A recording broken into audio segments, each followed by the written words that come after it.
여러분 안녕하십니까? 오늘 아침에 함께 하실 하나님 말씀은 마태복음 26장 36절로 39절입니다.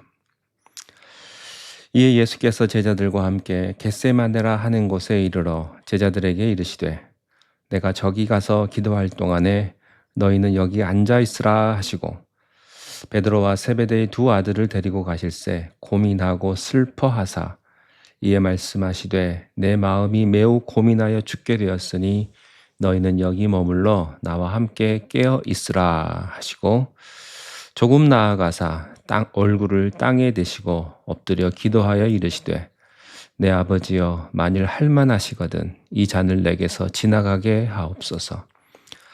그러나 나의 원대로 마옵시고 아버지의 원대로 하옵소서 하시고 아멘. 36절 말씀에 보면 예수님께서 제자들과 함께 겟세마네라 하는 곳에 가십니다. 그리고 제자들에게 이렇게 말씀하십니다. 내가 저기 가서 기도할 동안에 너희는 여기 앉아 있으라. 이 여기 앉아 있으라 이 말은 복음서를 종합해 보면 그냥 앉아 있으라가 아닙니다. 깨어 기도하라는 뜻과 연관이 됩니다. 오늘은 예수님께서 겟세마네 동산에서 하시는 그 기도를 우리가 보게 됩니다.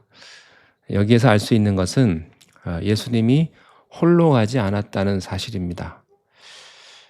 예수님은 많은 일들을 하셨습니다. 사역을 하셨죠. 둘로 나눌 수가 있습니다. 눈에 보이는 사역이 있고 눈에 보이지 않는 사역이 있습니다. 예수님이 하시는 많은 사역들, 설교하시고 병자를 고치시고 또 많은 무리들을 도와주시는 그런 사역들, 다 눈에 보이는 사역입니다. 그러나 눈에 보이지 않는 결정적으로 중요한 사역이 있는데 그게 기도 사역입니다. 예수님은 홀로 산에 가셨습니다. 예수님은 기적을 베푸시다가도 조용히 홀로 산에 가셔서 밤이 늦도록 기도하셨고 또 새벽 이른 시간에 홀로 기도하셨습니다. 이것이 비밀입니다. 예수님의 사역이 그렇게 능력이 있고 계속적으로 승리할 수 있었던 비결은 예수님 홀로 남몰래 기도하셨던 것이죠. 그런데 오늘은요, 예수님께서 홀로 기도하시는 것이 아니고 제자들과 함께 기도하십니다. 베드로와 세베대의 두 아들을 데리고 가셔서 이렇게 말씀하세요. 내 마음이 매우 고민하여 죽게 되었으니 너희는 여기 머물러 나와 함께 깨어 있으라. 처음에 제자들을 데리고 가서 한 장소에 앉아 기도하도록 그렇게 시키셨어요. 그런데 그 다음에 예수님은 3명을 데리고 조금 앞자리로 나가십니다. 그러면서 깨어 있으라. 예수님이 이 세 제자들에게 기도를 시키시고 그 다음에 좀 더 앞에 나가서 기도하는 모습입니다. 우리는 여기서 함께 기도하시는 예수님의 모습을 보게 됩니다. 여러분, 우리가 홀로 기도할 때가 필요합니다. 남모르게, 또 밤에, 새벽에, 또 금식하며 기도해야 될 때가 있습니다. 그러나 어떤 때는 결정적으로 중요한 그런 때는요, 합심해서 기도하는 것이 중요하다는 것입니다. 예수님 이런 말씀하셨죠. 2-3 사람이 내 이름으로 모인 곳에는 나도 함께 있겠다. 여러분, 합심해서 기도하는 것이 얼마나 큰 능력인 줄 아십니까? 개인 기도도 중요하지만은 예수님은 2-3 사람이 성령 받은 사람들이 합심해서 기도할 때 기적과 능력이 나타나는 것입니다. 누가복음 22장 40절 41절에 이런 말씀이 있습니다. 그곳에 이르러 저희에게 이르시되 시험에 들지 않기를 기도하라 하시고 저희를 떠나 돌 던질 만큼 가서 무릎을 꿇고 기도하여 이렇게 되어 있습니다. 왜 우리는 기도해야 합니까? 시험에 들지 않기 위해서입니다. 여러분, 사람들이 왜 실패할까요? 나쁜 일을 해서 실패하고 실수하는 것이 아닙니다. 노력을 안 해서 실패하는 것이 아니고요. 실패하고 우리가 무너지는 결정적인 이유는 시험에 들기 때문입니다. 우리는 시작은 잘합니다. 열심을 냅니다. 그러나 시험에 들면 흔들립니다. 마귀는요, 좋은 일도 시키고 시험도 들게 합니다. 그래서 다 무너지게 만드는 것이죠. 저는 여러분이 시험에 들지 않기를 바랍니다. 시험은요, 되게 큰 사건에서 오지 않습니다. 시시하고 아무것도 아닌 일인데도 시험거리가 될 수가 있습니다. 되게 교회마다 문제가 생기고 시험에 드는데요. 아주 작은 부분에 시험에 들어요. 고구마 전도왕이라고 하는 그런 책이 있습니다. 그 책을 내신 우리 김기동 지금은 목사님이신데 그분이 군인 출신이십니다. 그 사모님이 교회를 열심히 다니셨는데 그렇게 교회 못 가게 방해를 하셨다고 해요. 못 가게. 그러다가 어떻게 해서 교회를 한번 갔는데 간 날 시험 들어가지고 그 다음부터 교회 안 나갔답니다. 그 시험이 뭐냐? 줄 서가지고 밥 먹는데 한 사람이 새치기 하더래요. 그것 때문에 시험 들어가지고 그 다음부터는 교회를 안 나갔다고 그런 간증을 제가 들은 일이 있습니다. 우리가 시험 드는 게 그런 거예요. 뭐 큰 것 때문에 시험 드는 게 아니고요. 아주 사소한 것, 그런 것 때문에 우리가 시험에 드는 것이죠. 시험에 들면 신앙을 잃어버리게 됩니다. 시험에 들면요, 은혜를 받지 못하게 돼요. 귀가 막히고요, 눈이 덮이는 것입니다. 그래서 예수님은 시험에 들지 않게 깨어 기도하라. 교회의 가장 큰 적은 기도 못하게 하는 세력입니다. 여러 가지로 나타나는데요.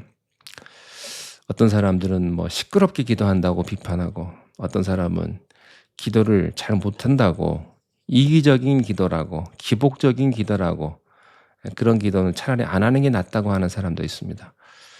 이런 분들은요, 모두가 다 사탄의 시험을 받고 있다는 사실을 아시기 바랍니다. 기도의 동기가 좀 순수하지 못하고 이기적이고 기복적이라 할지라도 기도를 안 하는 사람보다는 하는 사람이 더 낫습니다. 우리가 연약한 기도를 하면 어떻습니까? 병 고쳐달라는 기도를 하면 어떻습니까? 돈 많이 벌게 해달라는 기도를 하면 어떻습니까? 우리는 다 인간이기 때문에 연약한 기도도 할 수 있고요. 이기적인 기도도 할 수 있어요. 그런 기도를 하다가 우리가 변하고 새로워져서 예수님의 기도처럼 내 뜻대로 하지 마옵시고 아버지의 원대로 하옵소서, 이렇게 기도하는 거죠. 처음부터 기도 잘하는 사람 없습니다. 그래서요, 기도가 좀 서툴고 이기적이고 형편없어도 안 하는 것보다는 하는 것이 낫습니다. 예수님의 그 겟세마네 오늘 말씀에 나오는 기도에서 두 번째 발견하는 게 있어요. 그것은 이 기도는 감사기도, 찬양하고 기뻐하는 기도가 아니라는 사실입니다. 오히려 정반대입니다. 이 기도는요, 고민하여 죽게 된 기도예요. 지금 이 기도는요, 통곡하고 고뇌하는 기도입니다. 왜 이런 기도를 하실까요? 사랑 때문입니다. 우리를 사랑하셨기 때문에 예수님은 슬퍼하셨고 고민하여 죽게 되신 겁니다. 히브리서 5장 7절에 예수님의 이런 모습을 다음과 같이 묘사합니다. 그는 육체에 계실 때에 자기를 죽음에서 능히 구원하실 이에게 심한 통곡과 눈물로 간구와 소원을 올렸고 그의 경건하심으로 말미암아 들으심을 얻었느니라. 예수님은 죄가 없으신 분이십니다. 하나님이십니다. 이런 고난의 길을 갈 필요가 없습니다. 그러나 사랑하기 때문에 선택하신 겁니다. 교회에도 보면 이런 분들이 있습니다. 뭐 꼭 그렇게 힘들게 봉사하고 남을 위해서 안타까워할 필요가 없지요. 그런데 사랑하기 때문에, 하나님을 사랑하고 또 이웃을 사랑하기 때문에 그렇게 힘들게 봉사하고 그렇게 안타까워하는 분들이 있습니다. 세상 같으면 어림도 없죠. 왜 그럽니까? 왜 그렇게 손해를 보고 아파해야 합니까? 그럴 이유가 없죠. 그러나 하나님 사랑이기 때문에 그렇습니다. 여러분, 때로는 사랑하기 때문에 사랑한 사람이 치러야 할 대가가 있습니다. 부모가요, 사랑하는 자식을 위해서 치르는 대가가 있습니다. 그래서 사랑하는 사람은 언제나 할 말이 없습니다. 사랑하지 않은 사람은 언제나 싸우고 대듭니다. 그러나 사랑하는 사람은 언제나 당하고 고독하고 외롭고 슬퍼하는 것이죠. 세 번째, 겟세마네 동산에서 기도하시는 예수님을 보면 좀 특이한 모습 하나가 있습니다. 39절 말씀에 보면요, 예수님께서 땅에 머리를 대시고 엎드려서 기도하시는 것입니다. 조금 나아가서 얼굴을 땅에 대시고 엎드려 기도하여 이르시되, 일반적으로 유대인들은 기도할 때 서서 기도하는 것이 정상입니다. 서서 손을 들고 성전을 향하여 하루에 3번씩 기도했습니다. 그러나 지금 예수님은요, 서서 기도할 만큼 그렇게 마음이 한가롭지가 않습니다. 지금 예수님은 얼굴을 어디다 대시냐면 땅에다 대십니다. 엎드리셨겠죠. 무릎을 꿇고 엉덩이를 뒤로 빼고, 그 모양은 그렇게 별로 우리가 그림에서 보는 바위 위에 손을 얹으시고 하늘을 향해서 기도하시는 그런 모습이 아닐 것입니다. 어쩌면 지금 모습은요, 보기에도 좀 흉한, 마치 거린과 같은 그런 기도를 지금 그런 모습에서 우리가 볼 수가 있습니다. 구약에 보면 히스기야라는 왕이 있습니다. 하나님의 음성이 들렸어요. 너는 곧 죽을 것이다. 사형 선고를 받습니다. 이때 히스기야가 어떻게 합니까? 얼굴을 어디로 향합니까? 벽을 향하여, 자기 얼굴을 벽으로 향해요. 그러면서 이렇게 기도합니다. 하나님, 한 번만 살려주십시오. 하나님, 한 번만 살려주세요. 우리 생애에 이런 기도가 필요합니다. 이런 절박한, 심각한 기도가 필요합니다. 여러분, 그런 기도 해보신 경험이 있으십니까? 또 한 사람이 있어요. 엘리야입니다. 갈멜산에서 비가 오기를 기도할 때 자기 머리를 무릎 사이에 집어넣었다고 되어 있습니다. 얼마나 간절했던지 7번이나 생명을 걸고 하는 그런 기도였습니다. 여기에 응답이 없으면요, 엘리야는 그냥 가는 겁니다. 예수님은 얼굴에 땅에 대고 기도하셨습니다. 이런 예수님의 간절한 기도에 비하면 우리는요, 너무 감상적이고 너무 겉멋이 든 기도가 아닐지 모르겠습니다.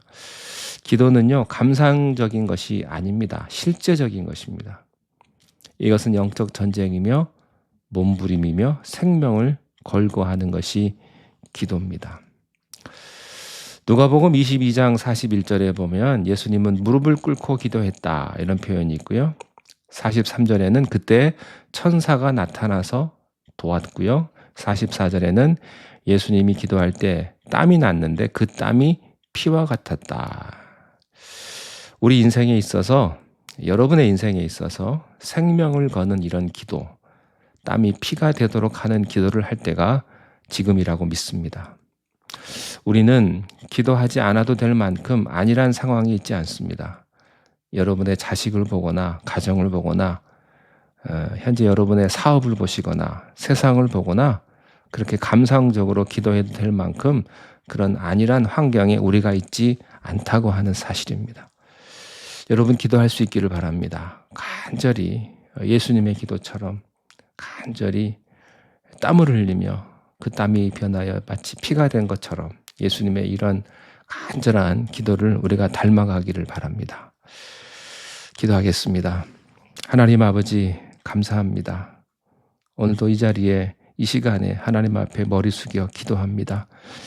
우리의 기도가 간절한 되게 하시고 하나님의 마음을 움직이는 그런 절박하고도 또한 깊은 기도가 될 수 있도록 우리 가운데 함께하여 주시옵소서. 기도할 때에 하늘의 능력을 우리가 다운로드 받게 하시고 우리가 기도할 때 이 땅에서의 모든 문제들을 해결받고 하나님의 응답을 경험할 수 있는 귀한 시간들을 주님이 허락하여 주시옵소서. 질병 때문에 또한 우리 자녀들의 진로 때문에 또한 우리의 가정의 화평을 위해서 화목을 위해서 기도하는 우리 성도님들의 모든 기도를 주님께서 들으시고 하나님 하늘 문을 여셔서 하늘의 신령한 응답을 오늘도 우리들에게 허락하여 주시옵소서. 주님께 감사하옵고 예수님의 이름으로 간절히 기도하옵나이다. 아멘.